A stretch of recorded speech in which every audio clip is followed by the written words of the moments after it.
So I'm going to start, as we know, with a brief summary, and I hope that it won't bore those of you who've read the work. But I wanted to start by considering the title of Christine's thesis, which is, as you know, a preschool that brings children into public spaces, and it has a very interesting subtitle, Onto Epistemological Research Methods of Vocal Scrolls, Metaphors, Mappings, and Preschool Displacements.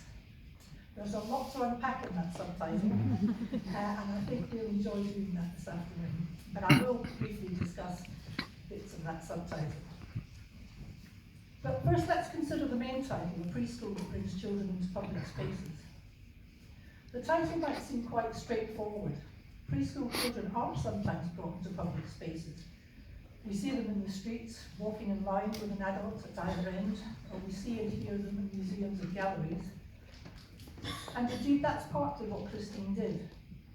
She took what she calls a mobile preschool, or sometimes a miniature preschool, of 6 1.5 to 3-year-olds with 2 of their teachers, on regular outings into a public place in Stockholm. And that was the Brunkeberg Tunnel. Is that how one pronounces it? I meant to check on that before. And the streets and the bus routes between the preschool and the tunnel. So the thesis is interested in the relationship between institutional space, here the institutional space of the preschool, and public space, the streets and the bus routes and the metro and the tunnel for pedestrians. But as Christine begins to unfold in her introduction, her aims in moving this miniature preschool into public space and bringing children onto the streets are radically different from other familiar reasons for taking small children out of the enclave of the preschool. And Christine actually reviews that preceding research in her second chapter. The aim of the research is not then just about broadening children's experience per se. And it's not just about, or not simply about, preparing children for civic society by letting them dip their toes into an adult world that will ultimately let them in. The thesis is concerned with the ways that public spaces are structured to exclude children, but the approach is not to prepare children or to change preschool practices per se, so that they will fit in better with public spaces that would themselves remain unchanged. As Christine discusses in her introduction, the relationship of preschools to the wider society that surrounds them is an ambivalent and sometimes paradoxical one. On the one hand, young children are isolated and insulated from public space, whether to protect them or to contain them, literally to take them off the streets. As Christine notes, this was one of the primary reasons for establishing preschools, in her words, to create safer streets for the bourgeois citizens in the wake of industrialization and the increase in population of cities. On the other hand, the goal of preschool education is to prepare children to take their proper place in adult society. And as Christine notes, this is a problematic process. She writes on page 2 of her dissertation, preschool has become a place which directly and implicitly disconnects children from public spaces. Indirectly, the child is presumed to be a blank canvas on which we can paint a new generation of citizens, which is a very nice phrase. The usual way of trying to bridge that gap between preschool and public, sorry, excuse me, I'm going to take this off because I think it's making a banging noise. I'll try holding it like this. The usual way of trying to bridge, is that still okay? Yeah. To bridge that gap between preschool and the world that surrounds it is to bring the outside in, as Christine notes, reducing the world to something that is learned about rather than lived, and positioning children as mere spectators of the democratic society that's taking place outside the preschool. That's another quote. Christine's research has aimed to develop a mode of research that doesn't just describe what goes on, but it aims to transform preschool practices, to allow children to take place in public spaces right now. And this taking place is a key concept for the research. Taking place, according to Christine, is always a displacement. Both the institution of the preschool and the public space of democracy will and must unsettle one another. And this is not just a physical or material displacement, but it's also a conceptual one. So Christine concludes her first chapter with her research question. And I'll quickly read them. What kinds of early childhood research methods will emerge in these displacements when preschool practices are put into transactional interactions with public spaces of streets, buses, metros, trains and pedestrian tunnels and the agents within them? Secondly, what can be learnt about the role of the preschool institution in society from these methodological experimentations? And experimentation is key to this dissertation. So, the research moves with the children out of the institutional space of the preschool, heavily stratified as preschools are by custom, discourses of children and so on, into what is, in the work of Marc Bourget, a non-space, and this is a concept that Christine draws on throughout the thesis. The tunnel and the surrounding streets were deliberately selected as non-spaces, as spaces that are relatively unconstrained by institutional practices and discourses. In a non-space, no one really belongs. There's a diversity of interests and purposes, and people are generally just passing through. In the thesis, taking place, that key concept is a dynamic and perhaps even to an extent a violent event. It inevitably involves displacement of the customs and privileges that shape and police the boundaries of places. Christine turns to site-specific art for inspiration in her experiments with displacing the preschool. Site-specific art of the kind that interests her attempts to deterritorialize or decolonize the institutional space of the art gallery by displacing the art into public spaces where it can cause trouble. She might not put it like that. Christine writes on page 6 that, and I quote, "Moving art outside exposes as well as transforms the conditions for art."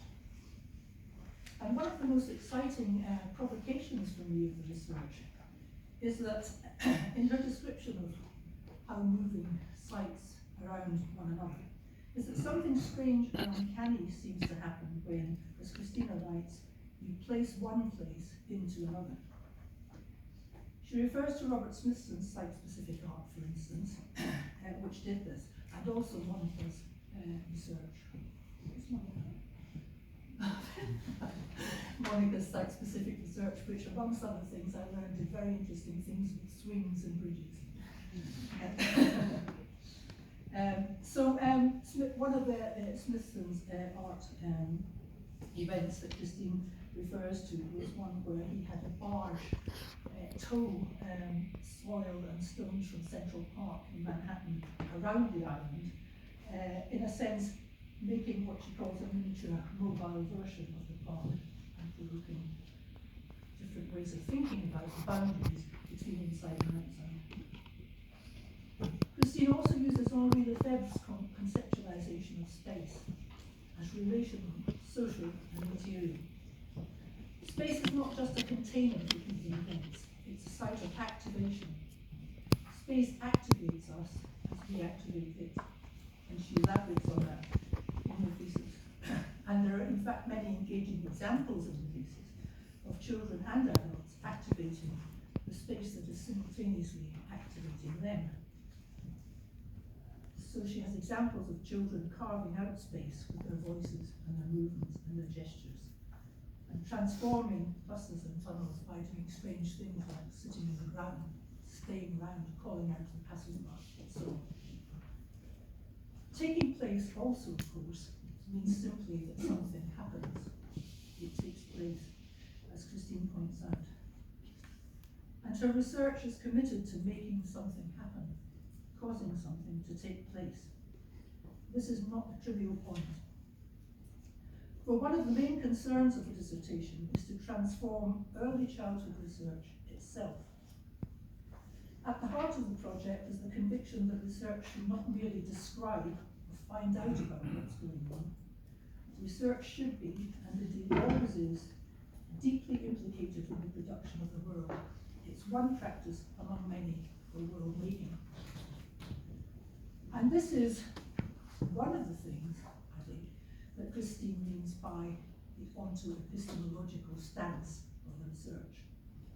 Onto meaning being, and epistemology meaning knowledge. In an onto-epistemological stance, as the hyphen suggests, knowing and being are inextricably entangled. And this concept comes from the work of the physicist Karen Barad, although that theory is not addressed in detail in the dissertation, but the implications are worked through. An onto-epistemological stance means that research methods can never be formulated in advance to fit any particular situation. Rather, the methods themselves must emerge from the unfolding situation of which they are a part. And emergence is another key concept in this dissertation. Similarly, the researcher can never stand outside and above the events she's observing or taking part in. She's part of a shifting assemblage of human and non-human participants that are composing those events. So, let's turn to the emerging research methods that are at the heart of the research and the project and the papers. The dissertation is essentially concerned with the ways in which its experiments with space produced a set of research methods, and facilitated the emergence of these methods out of the unfolding situations. Methods are then always situated. The dissertation identifies 4 such methods, and they are named in the subtitle of the thesis: vocal strolls, mappings, metaphors, and preschool displacement. And chapter 4 discusses these, and the published papers provide in-depth elaboration of these concepts. All of the methods, I think, are attuned to sensation, embodiment, movement, speed, and duration. Voice is a particular locus of attention in the thesis, children's voice. And there is a reason, which I'll come back to later, why that's important, because children's voice has been a central concept in many forms of what we might call more humanist research. So the methods that I will only briefly allude to are firstly vocal strolls, and these emerged as a particular kind of walking method, which is now quite familiar in qualitative research and in many forms of art practice also. So the vocal strolls emerged as the mobile preschool walked the streets and moved in the town. And the lack of destination and purpose allowed the children, according to Christine, to take place through the exercise of their bodies and bodily movements and their voices. And in doing that, they were able to establish a relationship with these spaces, as those spaces animated or activated their bodies. And paper 1 deals with vocal strolls. Second method is vocal mappings. Christina describes them thus on page 46. The children mapped the cavities of the streets by their voices, shouting, howling, and surging. And I think that's a familiar experience when we've seen young children carving and mapping the cavities of the streets by running and making noises that we adults wouldn't consider proper language. And that's our deficit, not theirs. Vocal mapping, creates 3-dimensional shifting assemblages of sounds and rhythms, something like, Christine says, Aboriginal songlines. And another mapping in the thesis involved registering the vibrations of the metro train as these passed through the children's bodies and out of their fingers onto drawings on the train floor. Again, mappings establish a relationship to space, and they help to make strange places livable through songs and refrains and familiar snatches of rhyme. Metaphors emerged as another method, and the use of metaphor in this sense, I think for Christina, she might want to elaborate in our dialogue, involved replacing old and often stale metaphors into new contexts so that they can be reanimated and rematerialized. So that notion of giving children a voice that I mentioned took on a new significance and a new effectivity, and also generated new concepts in the research. And I won't have time to discuss these here, but we might later. Concepts such as voice meetings and vocal memories, new concepts to do new things that emerge out of an emergent method. The last method is preschool displacements, and this traces how the miniature preschool changes the rhythms of public spaces by placing those rhythms and routines of the preschool into them in the ways that I mentioned earlier, thereby transforming location and time. In her concluding chapter, Christine revisits her research questions and explores the implications for her research. She concludes that the core task of early childhood education research is to generate what she calls method-producing practices. And I will quote her to end. Early childhood research should perhaps not firstmost be done in order to understand and explain the world, preschool or children, but to produce the world, possible ways of living. And I will say in concluding that the experience of reading this has made me quite deeply rethink my assumptions about preschool and about children, and it's a serious provocation to rethink early childhood practices. Thank you. Christine, I think I'm now invited to ask you if you have anything to add before we enter the discussion portion of the afternoon. Oh, yeah. Do you want to sit? Okay. Yeah. I can tell her to something. Thank you, Maggie. I think you did a very good job fighting my work. It's so interesting to hear someone else tell what I have done. You know. It's a good thing, actually. Yeah. But well, I feel that you did. I agree. That's what I've done. So no, I don't want to add anything. Good. There'll be plenty of time to do that anyway. Yeah. So I think, yes, this is the bit which is called the examination, but it's also, I hope, a conversation. Yeah. I'll sit this on again. Okay. So these are in no particular order of importance or whatever, the things that arose from me reading the thesis. So my first question is, how easy or difficult is it really to displace institutional practices? What leads me to think this, apart from my lifelong suspicion of iron grip that they have with me and everyone else, is also related to one of the fundamental methodological claims of the thesis, with which I agree, which is, yes, that knowledge and practices are always situated in a particular location, but they are also composed of matter and of discourse, or you might say the virtual. And of course, discourse is notoriously incorporeal, and it travels across settings, and we're beginning to understand how it gets into bodies. So I am getting to the question. In a sense, the institution is kind of always in us, isn't it? It kind of, do we take it into the tunnels? So it's just to invite you to reflect on, you know, how far one can dismantle institutional space. Well, I think it depends on, of course you can't move the material actual place. And I think it's important that this place is necessary, because if we didn't have that kind of place, the special routines and rhythms that would incorporate our bodies wouldn't exist.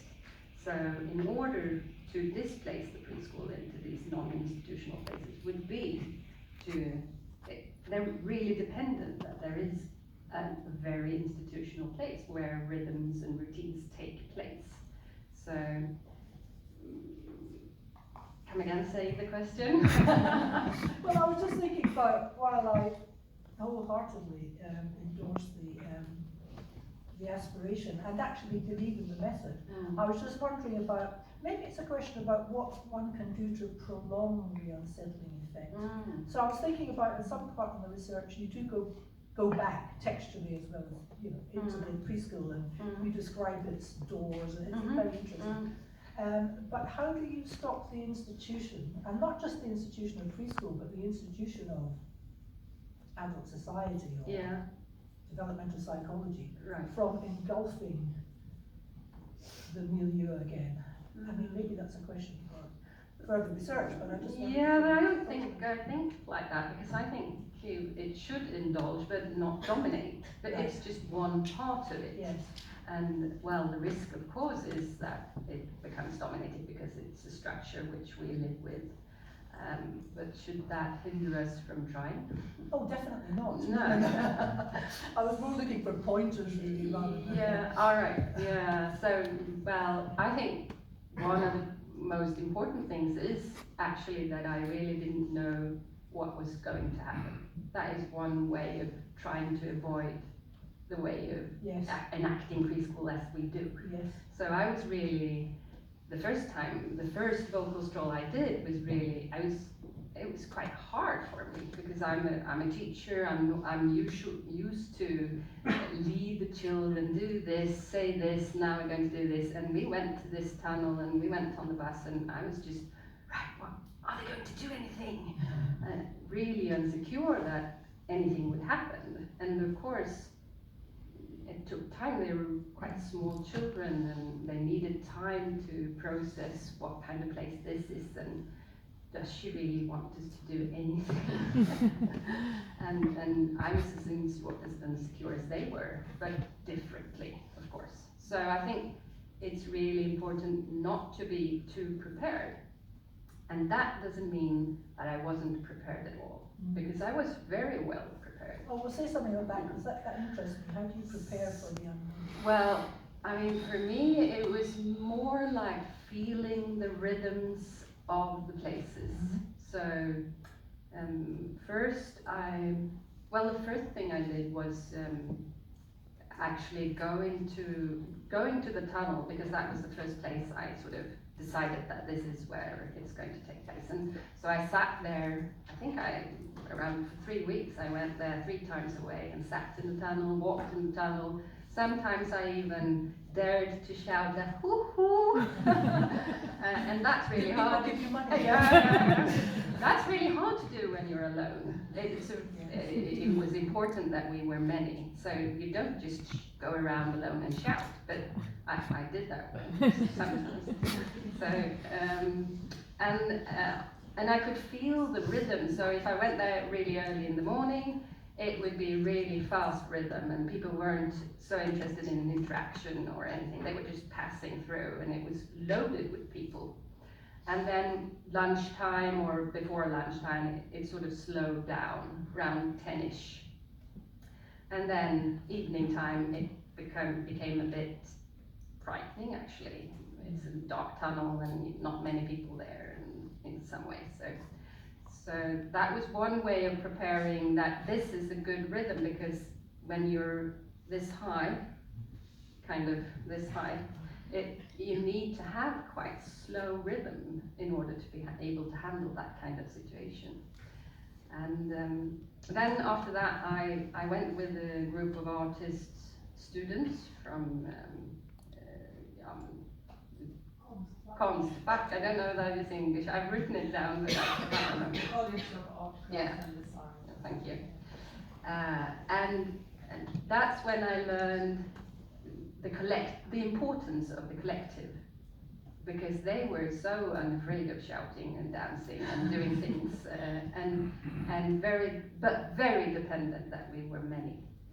So and I got to know that it's very different depending on who is there. And then after that, I tried to do this with adults again, from colleagues and friends. And were they able to tune into the rhythms in the same way? Children, of course not. No, that's the whole point. We never tune in the same way. And children are very different from adults. They don't do the same things.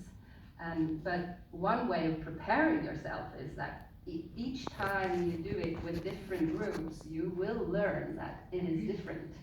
And that's the whole point. So just wait. I think I'm prepared for waiting. Kind of not really expecting things, just sitting there and saying, okay, let's see what happens. That's really interesting. And that's really hard. It is hard. It sounds easy, but it is really hard. Especially when you're a researcher who wants kind of something to tell about it. Yes. And then I kind of planned, how long does this take? When I met these small children, I realized that I kind of need to do this travel in order to know what kind of troubles will we meet. And of course I was totally wrong. But it was still, yeah, I didn't think at all about the steps, which took such a long time for us to get down the steps or up the steps, and getting on from the platform into the train. There was this gap, and if you have this long legs, it's a really big gap.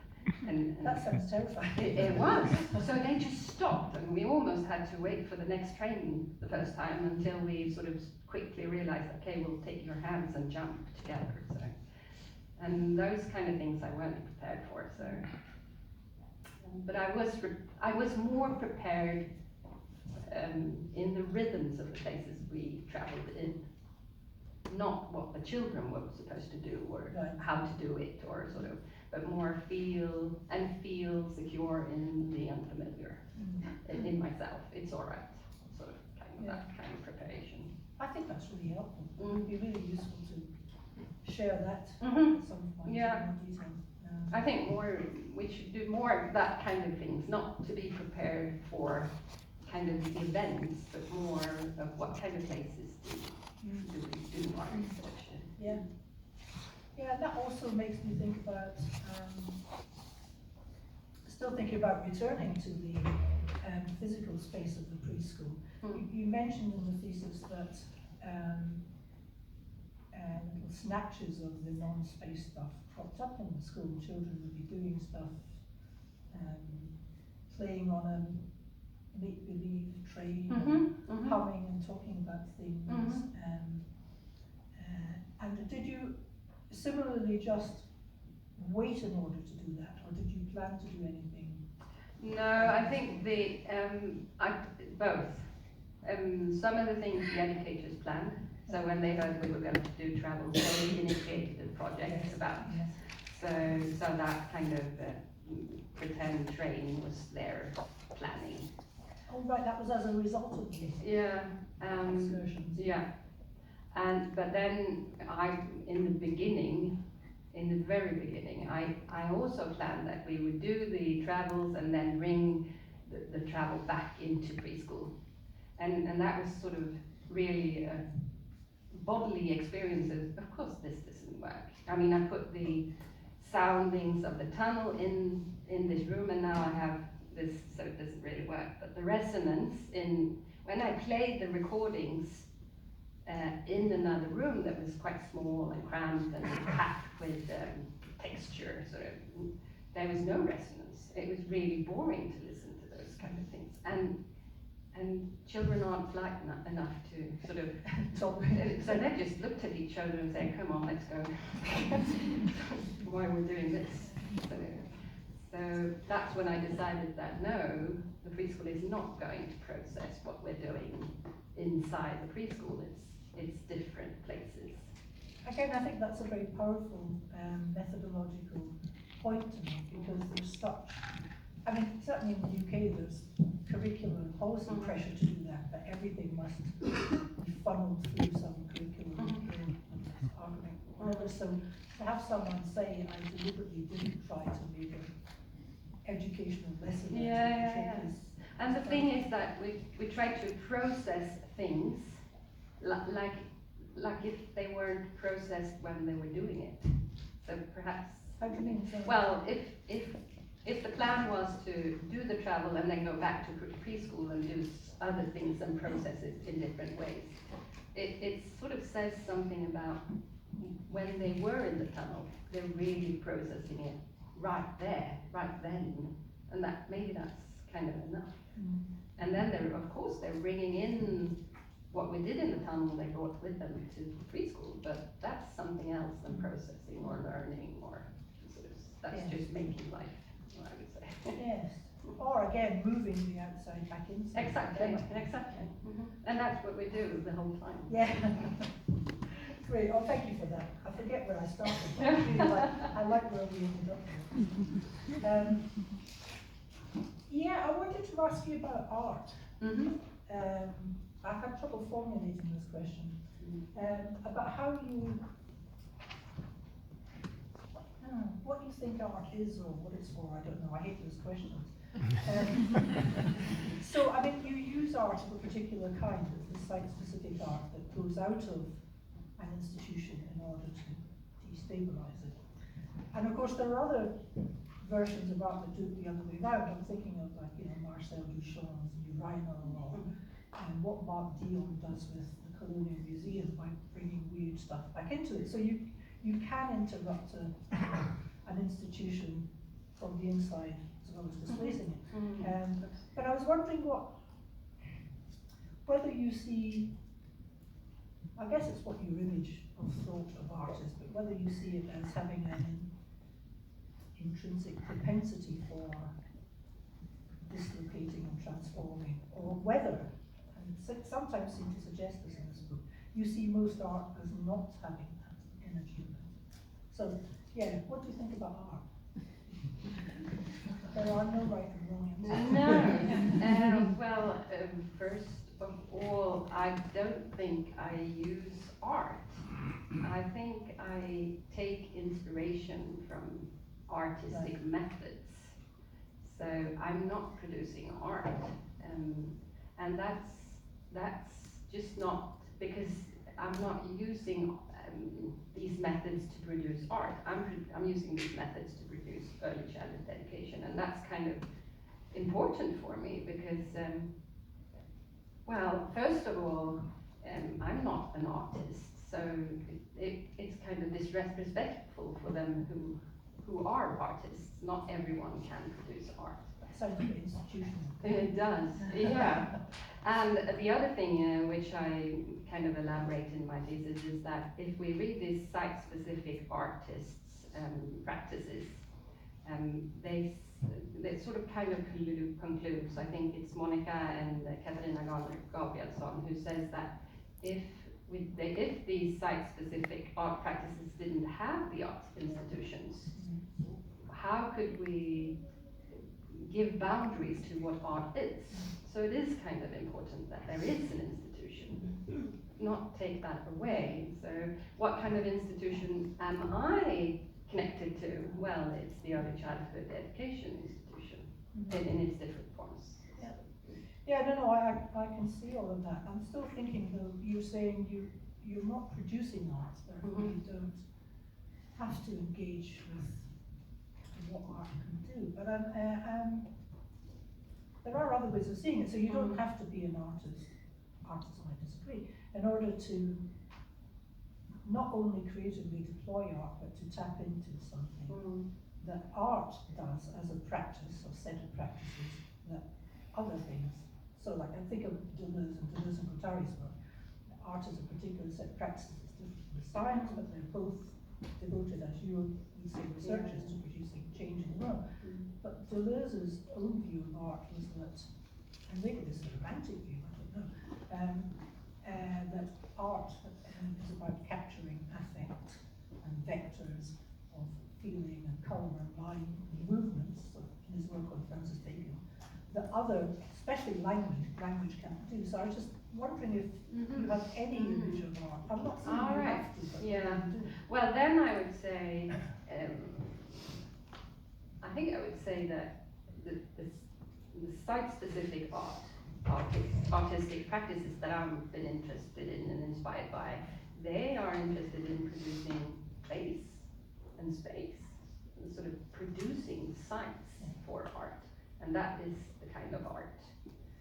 It's not an object, it's not something to be experienced, well, it is of course experienced, but it's the production that different things are experienced differently depending on where it is placed and where it takes place. So it's deeply connected to the spatial conditions and boundaries, I would say. Okay, great, thank you. One thing I wanted to ask you about, because I didn't really touch on it in my summary, is if you could say a little bit about how you're onto epistemological orientation.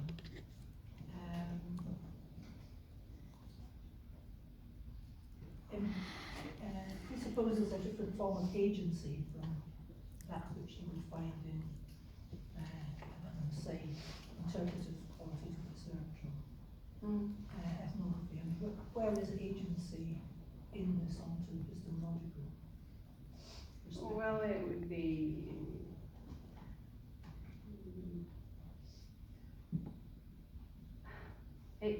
I would say that the epistemological agency is relational, so it's always shared. So it's not something someone has. It's just dependent on where it is placed. So me sitting here allows me to have a certain kind of agency, of course, but it is highly dependent on the relations established here. And then I can have other kind of agencies in different situations. While as in perhaps qualitative research, other more traditional, I don't know how to address that, but it would perhaps more say something about how agency is, how someone has agency. Yeah, I think that it's not a shared division. Yeah. And in your formulation, would agency, I think you did write about this, extend also to the non-human Absolutely. entities? Absolutely. Yeah. So it's not only humans having agency. I mean, just look at this room. Who is going to talk here? It's you and me, because everyone is looking at me. So that's the room, the spatial conditions that this room has gives me agency, really. And it's kind of it's a relational thing, and we construct it together the whole time. Yeah, that's an interesting example about the room, because of course it's this kind of location as a fertile site for discourse analysis as well, which tends to get over the materiality of the rooms. But I was just thinking about what you were saying, so it's not just the room, is it? It's all the affect and the habits and the memories and the cultural and the institutional setting and what people expect to happen today, and everything is caught up in an assemblage which constitutes this very specific situation. So would you then say that in moving the miniature preschool, I just love the idea of a miniature school, moving the miniature preschool out into the non-spaces, the tunnels, would you say that afforded the children among the other participants a different kind of agency, or more agency, or? That's not really my question. So this is hard. I don't know what kind of agency they were afforded. It's more like